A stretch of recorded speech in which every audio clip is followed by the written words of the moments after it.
Olá, Hare Krishna, tudo bem com você? Eu vim aqui hoje para a gente conversar um pouco sobre a forma como a indústria manipula a nossa saúde, como ela faz com que a gente fique cada vez mais viciados em alimentos processados e refinados. Bom, se você não me conhece, meu nome é Lua Farias, eu trabalho com alimentação consciente e venho aqui para que você consiga aí na sua casa ter um pouquinho mais de consciência dentre essas coisas que a gente vai conversar. Nesses últimos dias eu venho fazendo um desafio de 30 dias com yoga e açúcar. E eu percebi o quanto eu sou viciada em açúcar. Absolutamente viciada em açúcar. Eu sabia que eu era uma super consumidora de açúcar, né? Mesmo tendo uma alimentação mais saudável. O meu paladar é um paladar muito infantilizado. Posso dizer que ele era infantilizado, porque eu acho que agora eu estou treinando o meu paladar. Assim como a gente vem treinando a mente no yoga, a gente também pode trabalhar o nosso paladar. E quando a gente fala que a gente tem um paladar infantilizado, é quando a gente dá preferência para todos os alimentos que são mais açucarados, deixando de lado alimentos ácidos e alimentos com mais tanino no paladar, né, que amarra um pouco, amargo. E eu percebi nesses dias, eu acho que esse é o 15º dia, a gente está na metade do desafio, que realmente, da mesma forma como eu era viciada em cigarros brancos, assim, eu sou viciada em açúcar. Isso me deixou muito chateada, sabe? Porque nesse caminho da espiritualidade que eu venho trilhando há tantos anos, o que a gente precisa fazer de mais importante é se reconhecer como uma pessoa que precisa melhorar os próprios hábitos, melhorar a maneira como a gente conversa com as pessoas, como a gente lida com as pessoas, melhorar a forma como a gente lida com a natureza. Tô reciclando meu lixo, tô comendo carne, tô comendo coisas que estão poluindo o planeta. Não tô nem aí para os agrotóxicos que estão jogando em todo o solo, atrapalhando a saúde dos rios, dos lençóis freáticos e do próprio solo, atrapalhando também a saúde de todas essas pessoas que estão sendo envenenadas pela indústria alimentícia.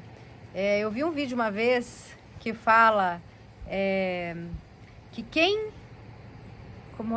domina a alimentação de um povo, domina o povo. Quem tem na mão esse domínio do alimento, ele domina o povo. E o mais interessante é que nós estamos aí, principalmente depois dos anos 70, onde tem todas as modificações genéticas do trigo, né? Pô, nós somos comedores de trigo, nós comemos trigo há mais de 3.000 anos, né? A humanidade cresceu assim, comendo trigo. Por que que agora existem tantos casos de problemas com glúten? Pessoas com intolerância ao glúten, pessoas intolerantes ou alérgicas ao glúten. Porque a partir dos anos 70, o trigo vem sendo modificado geneticamente de forma que aquele trigo ele tenha mais glúten. Porque se tem mais glúten, você tem também mais fofura, mais maciez naquele produto. E sem dizer, pessoal, que a farinha branca, assim como o açúcar, ela está entre as 3 farinhas mais viciantes do planeta. Farinha de trigo branca, o açúcar branco e a cocaína. E eu percebo que isso tudo, todos esses alimentos, eles vêm sendo manipulados de maneira que a gente fique mais doente e mais viciado naquele produto. Você sabia que na maionese, sabe maionese que a gente coloca no pão, faz uma salada de maionese, tem muito açúcar? Você sabia que nos molhos de tomate tem muito açúcar? Ketchup tem açúcar? Aí você fica pensando assim, porra, é uma comida salgada, por que tem açúcar aqui? A indústria faz isso para que você fique mais viciado e para que você fique disponível para comprar aquela marca mais e mais vezes. Então, quando a gente começa a conversar sobre expansão da consciência, consagrar medicina da ayahuasca, rapé, sananga, cogumelos, fazer yoga, tudo isso é para que a gente que está aqui em Kali Yuga, morando no Brasil com puta karma, danado, né? Um karma coletivo aí, não é à toa que a gente está aqui nesse país, com toda essa loucura que vem acontecendo nesses últimos anos, com a política principalmente. Um lugar onde mais se exporta gado, carne bovina.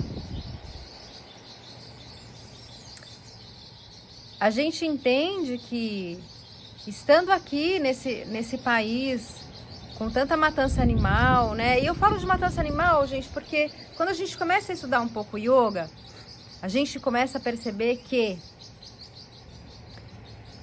os nossos hábitos alimentares estão errados, né? E eles estão errados única e exclusivamente porque a indústria quer que você acredite em mentiras para que você possa comprar. Uma das grandes mentiras é que a gente precisa comer carne vermelha. Eu não sei se vocês sabem, mas a Índia é um dos países com a história mais antiga do mundo, né? Os Vedas foram livros escritos há mais de 5.000 anos, né? São as escrituras mais antigas do planeta. E nessas escrituras se diz que um comedor de carne, ele não está pronto para ascender espiritualmente. Olha o pensamento deles, eu acho que o pensamento deles faz muito sentido. Você está aqui nesse planetinha e você consome o leite. Você come queijo, toma iogurte, manteiga, requeijão. Ou você toma o leite dele, ele puro, ou com um chocolate, você faz bolo com leite, faz molho branco com leite. Quando você vai fazer uma lasanha com molho branco, vai leite. Então você consome esse leite. Esse leite, tirando esses leites, todos os leites industrializados, onde as vaquinhas não estão sendo levadas em conta, elas estão ali só escravizadas, né? Mas se a gente consegue um leite ahimsa, um leitinho onde a gente consegue tomar, sem essa escravização da vaca, do bezerro, ela é salutar pra gente, pro nosso corpo, né? Agora, a partir do momento que você mata essa vaca, porque eles falam o seguinte: se você está se alimentando de leite, se você come todos os produtos lácteos, né? A vaca é sua mãe. Ela está te amamentando, está te dando de comer. Qualquer pessoa decente, se escuta alguém falando assim: matei minha mãe e comi ela, fiz um churrasco, vai achar o quê? Tem alguma coisa errada. Como assim você mata sua mãe? Como é que você mata a sua mãe que amamenta você? A mãe que te nutre, que traz um monte de produtos para que você possa se beneficiar com ele. Como é que você vai lá e mata essa mãe? Os Vedas acreditam que as vacas são seres sagrados nessa terra, né? Ao contrário do que nós ocidentais aqui acreditamos, né? Porque dentre as religiões ocidentais se acredita que os animais eles foram feitos para o nosso deleite. Então você pode ir lá escravizar a vaquinha, não tem problema. Você pode ir lá e matar a vaquinha, não tem problema, e comer o porquinho. Dentre as escrituras sagradas védicas se fala: se você tiver a necessidade real de comer uma carne, né, que você mate em sacrifício um bode e usufrua dessa carne, mas nunca uma vaca, porque a vaca é um animal sagrado, a vaca alimenta a gente. E hoje a gente consegue perceber também que tem muita gente que tem intolerância à lactose. Tem intolerância à lactose porque aquele leite que a gente toma na caixinha, gente, não é nem parecido com o leite que vem da vaquinha. Dentro da medicina ayurvédica, se acredita que para você ter um leite satívico, né? E aí a gente pode falar das três qualidades da natureza, né? A natureza, da forma como a gente conhece, nesse mundo material, ela está dividida em três. Ela está dividida em bondade, paixão e ignorância. Tudo está dividido assim, inclusive a nossa comida, né? Então a gente pode se alimentar de coisas cheias de ignorância, ou cheias de paixão, ou cheias de bondade. E com certeza você já ouviu falar que você é o que você come. E você é o que você come. Então, se você está comendo morte, é isso que você vai exalar. É isso que você vai atrair para a sua vida. O nosso corpo não foi feito para ser um cemitério. Ele foi feito para ser um jardim. Se a gente pegar um animal... Porque nós somos animais, certo? Né? Todo mundo acho que concorda com isso. Somos animais, fazemos parte da natureza. A única diferença é que a gente acha que pensa um pouco melhor. Eu não sei se a gente está pensando tão bem assim. Então, se você consome alimentos da bondade, você vai estar mais tempo na bondade. E a sua mente vai estar muito mais focada e trabalhando a seu favor. Agora, se você se alimenta de paixão e ignorância, a tua mente vai estar sempre oscilando, o tempo inteiro oscilando, e a gente não tem como fazer um churrasco, uma cervejada e controlar a mente. Isso é impossível. E é a mente que leva a gente ou para o céu ou para o inferno. E eu, particularmente, estou muito cansada de ficar no inferno aqui nesse planeta. Por muito tempo eu fiquei ouvindo pessoas, até gurus, né, que acreditam que esse lugar é um inferno. Esse lugar ele é um inferno, depende da sua mente. Onde está a sua mente? Sua mente está conectada em quê? Está conectada no sofrimento? Está conectada nos desejos da sua mente? Ou está conectada com a natureza? Está conectado com Deus, com a deusa? Com que sua mente está conectada? Eu ouvi um outro mestre falando esses dias que quando a gente ouve uma descrição do paraíso, a gente está ouvindo coisas relacionadas com o nosso planeta. Um campo florido, com árvores frondosas, animais assim, assado, está descrevendo o quê? O nosso planeta. Então tudo depende do estado mental da sua mente. Inferno ou paraíso vai depender de como é que você está lidando com isso aqui. Porque isso aqui não é um lugar para você vir se divertir. A gente está se divertindo há muitas vidas, cara. Caímos aqui nesse país, nessa loucura doida. E agora esse ano, Marte está governando. Então todas essas loucuras que estão acontecendo por aí, nos quartéis, nas cidades, vai continuar. Porque Marte é o rei da guerra.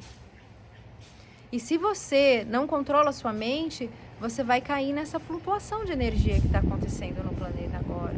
Então, a melhor forma que a gente tem para controlar a nossa mente é, primeiro, uma alimentação saudável e satívica.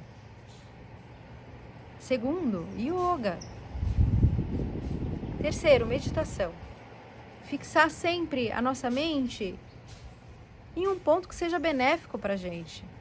Né? Na deusa, no Deus, na natureza. O que você escolher como melhor. E eu digo que a gente, estando aqui no Brasil, a gente tem um karma coletivo muito grande porque nós somos os maiores exportadores de vacas do planeta. Em uma das escrituras védicas, chamada Chaitanya Charitamrita, se diz que um homem que tem um açougue, por exemplo, ele vai permanecer em planos infernais tantos anos quantos pelos tem uma vaca. Você sabe que quando eu li isso, eu fiquei muito preocupada, porque a minha família é uma família de comedores de vacas. Eu fui criada em fazendas em Goiás, onde o meu pai, ele criava as vacas, né? Na verdade, ele criava as vacas para leite, mas uma vez por ano sempre ele matava uma vaca para alimentar a família, assim. E tenho tios que já foram açougueiros e Um deles até desencarnou esses últimos tempos e eu fiquei pensando na condição dessa pessoa que não teve nenhuma possibilidade de esclarecimento espiritual, né? Enfim, o que eu quero dizer nesse vídeo, que já tá longo, tô 15 minutos aqui falando igual uma louca, é que a gente não precisa da carne para sobreviver. A Índia tem mais de 5.000 anos de história, é um dos países que já não comem carne há 5.000 anos, né? A não ser agora que eles têm, há alguns anos passados que eles tiveram aí a influência dos muçulmanos, né? E os muçulmanos comem carne, né? Então existem alguns muçulmanos lá, então existe alguma matança de animais na Índia também. Mas o que eu quero dizer é assim, olha, se você ficar sem comer carne, você não vai morrer, cara. Se você ficar sem comer carne, você vai ajudar o planeta, sabia? Real. Porque a gente não precisa ter passos e passos e passos para gado e para plantar soja para alimentar esse gado, cara. A gente precisa ter passos e passos para a gente poder plantar arroz, feijão, milho, mandioca, para alimentar a população. Já vi gente falando assim, não, porque a gente vai ter que comer inseto, porque a população está aumentando muito. Cara, para de ser louco. Você só precisa parar de comer carne. Se a gente diminui os passos, a gente tem a possibilidade de plantar coisas infinitas. A gente não tem como passar fome nesse lugar, a não ser que a gente faça um manejo errado disso. E o que eu quero atentar, e o que eu quero dizer para você também é assim, as pessoas não gostam que eu falo sobre esse assunto, e é por isso que eu tô aqui hoje falando, se você tiver a fim de me escutar, saca? Porque o pessoal, principalmente da ayahuasca, das medicinas, né, eles falam assim, mas eu sou da medicina, eu tenho que parar de comer carne? Porra, velho. Sabe, o mínimo que você tem que fazer é se comportar como os nossos professores da floresta, que são os indígenas que trouxeram essa medicina pra gente. Vê se o indígena tá fazendo churrasco no meio da floresta, irmão. Ele vai caçar, mas ele vai caçar para aquela família dele se alimentar. Ele não tá vendendo uma vaca, né? Vai lá pescar um peixinho. Não é isso? Acho que é o mínimo que a gente pode fazer, é se espelhar neles. E não ficar nessa história, gente, de churrascada todo final de semana. Cara, você toma ayahuasca. Onde está a tua consciência? Tua consciência está onde? Matando esses animais sagrados, e mesmo que eles não fossem sagrados. Por que você é mais importante do que essa vaca? Você sozinho, com a sua composição física, você é capaz de matar uma vaca? Sim, ó, com tua mão. Porque é o que o leão faz. O leão vai lá e mata a vaca. O tigre vai lá e mata a vaca. O chacal vai lá e mata a vaca. Por quê? Porque ele tem garra, cara. Porque ele tem presas. Porque o instinto dele faz com que ele consiga matar um animal tão grande, maior do que ele. Porque ele nasceu para isso, você não nasceu, irmão. Ó tua mãozinha, ó. Ó o que faz sua mãozinha. Sua mãozinha pega coisas, pega fruta. Ó, ela não mata um animal para comer. Então o intestino não foi feito para isso. O intestino de um carnívoro, por exemplo, ele é, eu acho que 3 ou 4 vezes menor do que o nosso intestino, para que a carne ela passe rápido pelo intestino e não apodreça lá. Quando a gente come um pedaço de carne, ela fica lá, irmão, 3 dias apodrecendo em você. Todas essas toxinas estão indo pro teu corpo. Para de ser enganado pela indústria. Acorda para a realidade. Presta atenção na medicina da ayahuasca, que está pedindo socorro e ajuda para você.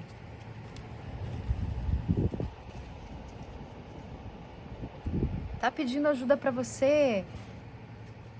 Tá pedindo ajuda para você para que você não deixe o que está acontecendo acontecer agora. Indígenas sendo massacrados. Indígenas sendo massacrados, cara. E aí de final de semana você vai lá consagrar sua ayahuasca, você nem sabe o que está acontecendo.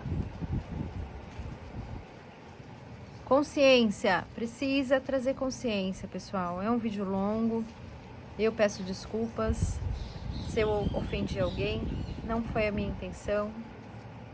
Estou aberta para conversas, para que a gente possa conversar mais sobre isso, tá?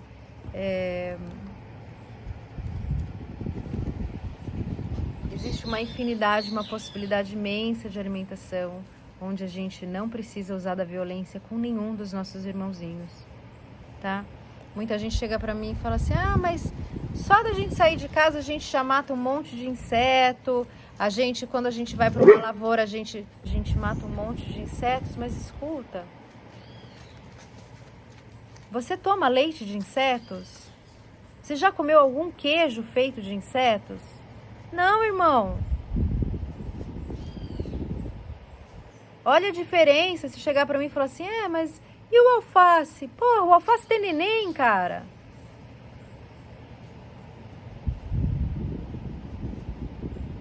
Se a gente olhar toda a nossa natureza, tudo tá vivo. E tem seres que têm mais consciência, seres que têm menos consciência. Então se liga, presta atenção, né? Como ayahuasqueiros, a gente tem que olhar para isso de uma forma mais profunda. E é isso que eu trago agora para você, para que você leve essa consciência para você, para que você pense nisso. O que você acha? Me conta aí, o que você acha? E a gente vai conversando. E eu acho que a gente pode pensar num desafio de 21 dias sem carne, em fevereiro. Pra você aprender a comer sem carne. Cara, dá pra fazer cada coisa legal. Vamos conversando? Hare Krishna.